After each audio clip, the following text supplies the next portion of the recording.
জন্মের পর এই প্রথম দেখলাম বাংলাদেশেও মিসাইল তৈরি হয়ে গেছে।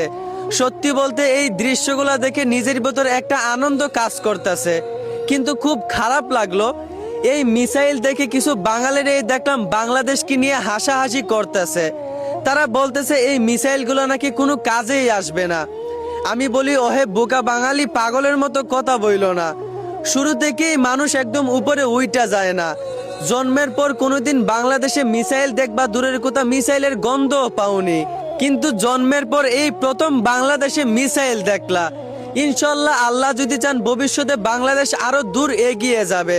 যেইখানে তোমাদের এইভাবে উৎসাহ দেওয়ার কথা, সেইখানে তোমরা বাঙালি হয়ে বাংলাদেশকে নিয়ে ট্রল করতেছো, হাসাহাসি করতেছো। তোমাদের মতো কিছু বাঙালিদের জন্যই আজ বাংলাদেশকে মানুষ ছোট করে কথা বলে। একটা কথা বলি শুনেন, যদি দেশকে নিয়ে কিছু বলার থাকে তাহলে সম্মানের সাথে বুঝাইয়া বলবেন, আর যদি না পারেন তাহলে আপনার মতো লোকের দেশকে নিয়ে কোনো কথা বলার দরকার নাই।